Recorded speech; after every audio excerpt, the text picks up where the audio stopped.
Mr. Miu appears today in court for sentencing. Count one is first-degree reckless homicide, which is a Class B felony. With the dangerous weapon enhancer, the maximum possible penalty is 45 years of incarceration, initial confinement, and 20 years of extended supervision.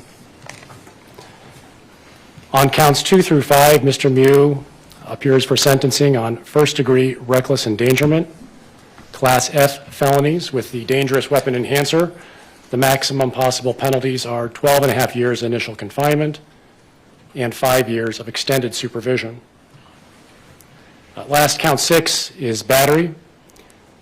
That is a misdemeanor. With the dangerous weapon enhancer, he faces a maximum possible sentence of 15 months. In preparation for today's sentencing, I reviewed a number of materials. First, I reviewed the pre-sentence investigation report prepared by the Department of Corrections. It's a 43-page report that provided me with information that I knew and information that I did not know about Mr. Miu, about his victims, families, about Mr. Miu's background, about all aspects of this case, many of which were talked about today. That PSI report also included a sentencing recommendation. I also reviewed Mr. Nelson's sentencing memorandum. It too was very helpful. It provided more information about Mr. Miu and his background, and I valued that information. Mr. Nelson submitted numerous letters from Mr. Miu's personal friends and coworkers. I read all of those. I also read the relevant portions of the file, including the complaint, the jury instructions, and the verdict. In a moment, I will pronounce a sentence that I believe is just and fair. When deciding on a sentence, I must consider the gravity of the offense, including the effect on the victims. I must consider Mr. Miu's character and his rehabilitative needs. I must consider the need to protect the public. The sentence must be based on the facts of the case and the law, not personal considerations, passions, or prejudices. But judges in Wisconsin have a great deal of discretion when imposing a sentence.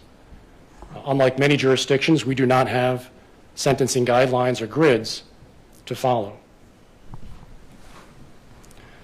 I want all of you to know that I have given this case a great deal of thought. I take my responsibility seriously.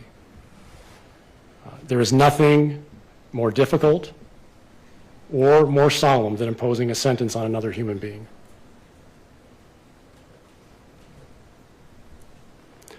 As far as the gravity of the offense, the jury has spoken.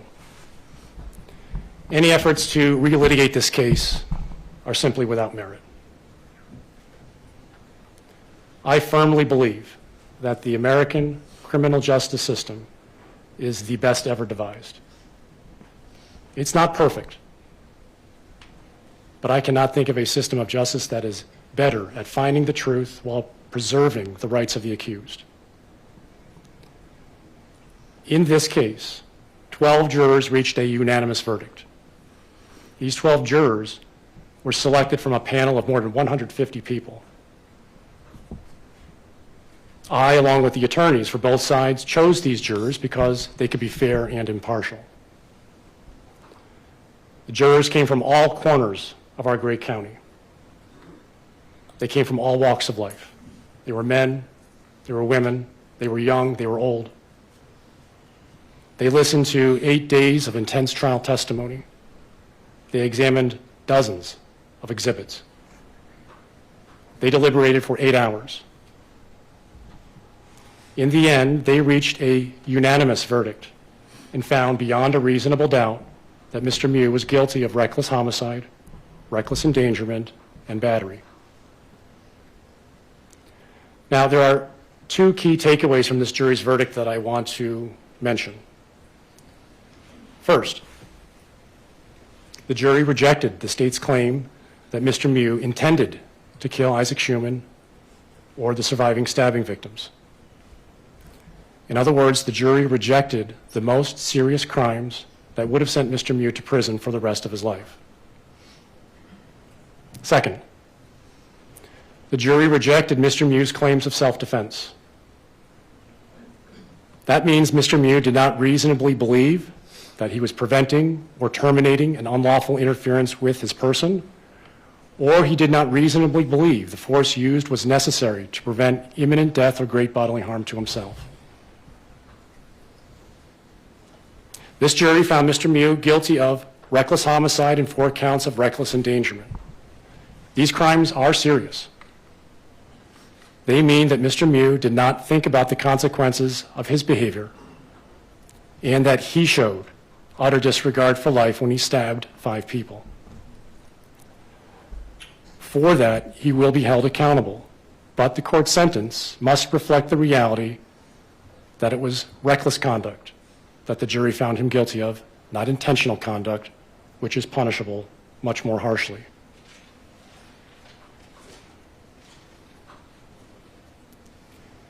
In weighing the gravity of the offense, I consider the impact these crimes have had on the victims. The battery to Madison Cohen was unjustified. While she did not suffer any permanent physical injuries, she has mentally suffered over this entire ordeal. She described to the PSI author the toll this case has taken and continues to take on her.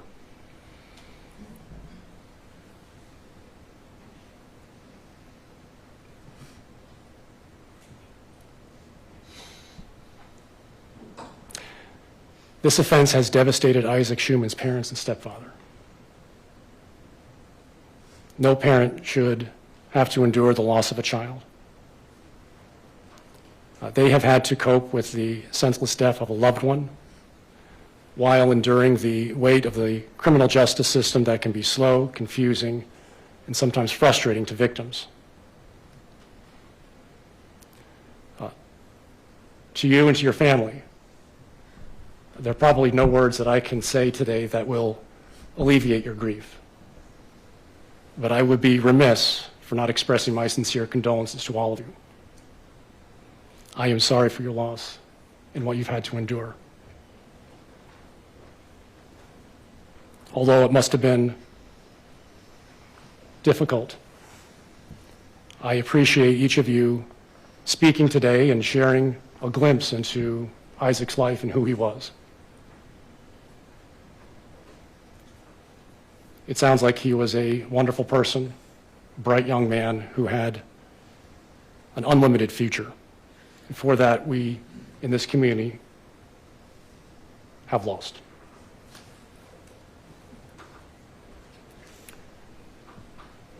A.J. Martin and Riley Madison would have died on that riverbank had it not been for the swift action of law enforcement and EMTs and other tubers who helped to treat their wounds and stabilize their condition. They had long hospital stays, but they were very fortunate to receive high-quality medical treatment that restored their health. But we heard from them about the toll this matter has taken on their health, their mental psyche, and their prospects for the future. Anthony Carlson and Dante Carlson's wounds were less severe, but the risk to life was still present, obviously because the knife was directed into their torso near vital organs. But they fortunately have survived. Each of these surviving stabbing victims suffered permanent physical disfigurement, and that can't be overlooked. And we've heard from A.J. Martin just about how that disfigurement can affect one's life.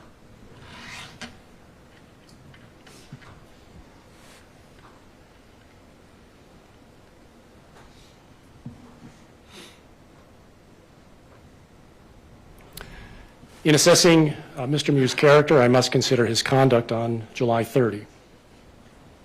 Mr. Miu's crimes were the product of circumstance, not intent. Mr. Miu was not looking to cause trouble or hurt anyone, but he made a series of very poor decisions.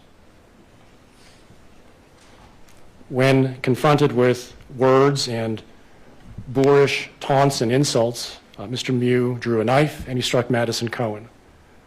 That quickly culminated in senseless, lethal violence.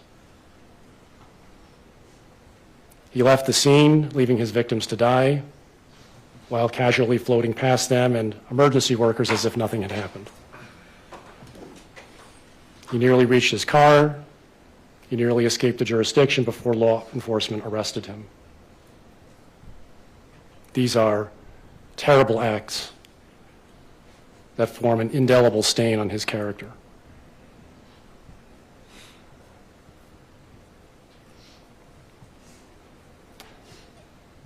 There is more to Mr. Miu than his worst acts.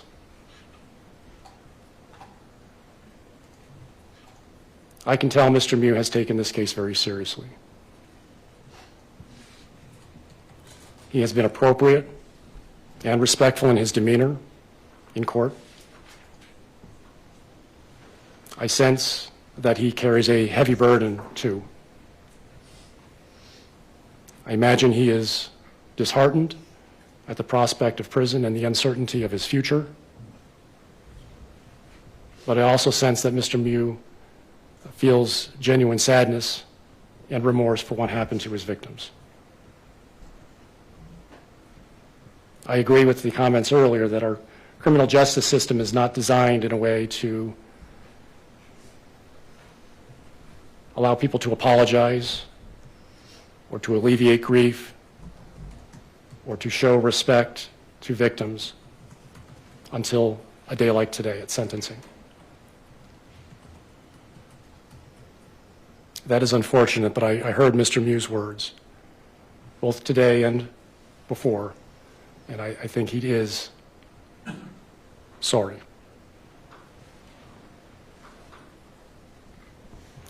Other than his conduct on July 30, Mr. Miu appears to be a quiet, nonviolent, peaceful man. He's never been in trouble before. He is loved by his family and friends. He's generous with his time. He helps others who are less fortunate or who are in need.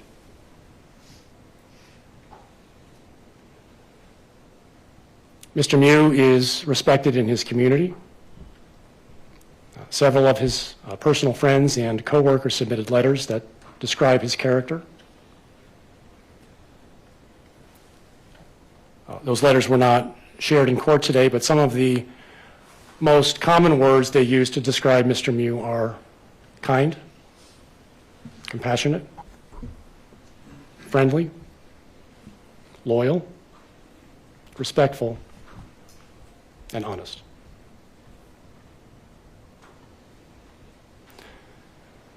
Mr. Miu had to overcome great obstacles in life to achieve his place. He and his family suffered at the brutal hands of the communist regime in Romania. When he was a teenager, he and his family fled. They found asylum in the United States. Here he adjusted to a new country, new language, new culture. He got good grades in high school. He went on to college in South Dakota. He became an engineer.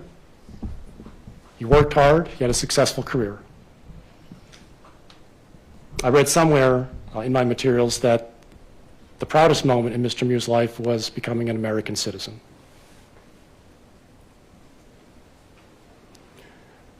Mr. Miu has no rehabilitative needs. That means he doesn't need rehabilitation. He has no past criminal history. He does not associate with criminals. He has never used illegal drugs. He is not an alcoholic. He has not been diagnosed with a mental health condition, although there is evidence that he's experienced PTSD from July 30 while in the jail. Mr. Miu is educated. He has vocational skills. He has life skills. He's financially secure. He has a stable home. He has positive social supports. He knows the difference between right and wrong. He doesn't need rehabilitation. I mention all of these things to acknowledge that there is a lot more to Mr. Miu than what he did on July 30. I mention these things to recognize that a fair and just sentence takes into account the complete person, not just his worst acts at his lowest moment.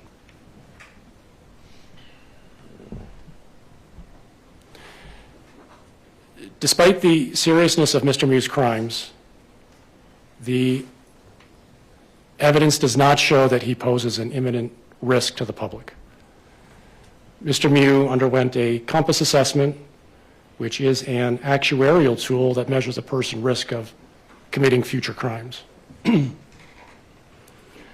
Not surprisingly, Mr. Miu scored low risk. He's not a career criminal. He's not a violent predator. Although Mr. Miu may not pose an imminent risk to the public does have a strong interest in holding people accountable who breach the social compact and commit crimes. It's the concept of punishment. Punishment is a sentencing objective. When a person commits a serious crime, that person forfeits rights enjoyed by the law-abiding community. The most restrictive punishments are reserved for those who commit the most serious crimes. The punishment exacts a toll on the offender because of the harm the offender caused to the victim and the community. Taking life and endangering the lives of others are two crimes that warrant significant punishment. Punishment for what Mr. Miu did, but also punishment that recognizes who he is and the circumstances of his crimes. Here, that punishment will involve the loss of liberty, because anything else would depreciate the seriousness of his crimes.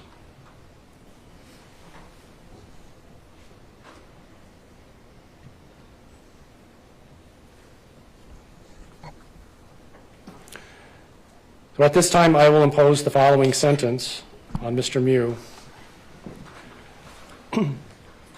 For count 1, I will impose a term of initial confinement of 20 years, followed by 6 years of extended supervision. For count 2, involving Anthony Carlson, 5 years initial confinement, followed by 5 years of extended supervision. Count 3, involving Dante Carlson, 5 years of initial confinement, followed by 5 years of extended supervision. Count 4, Alexander Martin, 6 years of initial confinement, followed by 5 years of extended supervision. Count 5, Riley Madison, 5 years initial confinement, followed by 5 years of extended supervision. Count 6, Madison Cohen, 270 days of jail. Mr. Miu is not eligible for challenge incarceration program or the earned release program due to his age and the nature of these offenses. The sentences on all 6 counts will run concurrent. I am imposing a concurrent sentence because Mr. Miu's conduct toward each of his victims was part of a single continuous act over a short period of time. The periods of confinement take into consideration Mr. Miu's entire behavior, not just the behavior directed at any one particular individual. The conditions of extended supervision will include the following: maintain absolute sobriety, no possession of drugs or alcohol. You shall not enter any establishment where the primary purpose is the sale of alcohol. This will include places like bars, taverns, liquor stores, beer tents, and the like. You must complete an AODA assessment. You must comply with all recommendations of the Compass Assessment and the Department of Corrections. He must pay court costs and DNA surcharge on each count. He must submit a DNA sample. He may not have any contact with Isaac Schumann's family, including Elena and Donnie Hernandez and Scott Schumann. He may not have contact with Alexander Martin, Riley Madison, Anthony Carlson, Dante Carlson, or Madison Cohen. He is responsible for restitution, The state must submit its restitution demand within 30 days. The defense may have 30 days thereafter to object. If there is an objection, the matter will be scheduled for a restitution hearing. Because Mr. Miu is convicted of serious felonies, he may not possess firearms, he may not possess body armor, he may not vote or hold public office until his civil rights are restored. If he were to do any of those things contrary to law, he would subject himself to additional criminal penalties. If he violates the no contact orders, he may also subject himself to additional criminal penalties.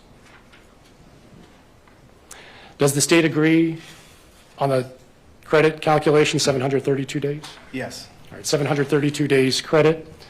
Mr. Miu is remanded to the custody of the sheriff for delivery to the Dodge Reception Center. Is there anything else for today, Mr. Anderson? No. Mr. Nelson? No, Judge. All right. Thank you all. We stand adjourned.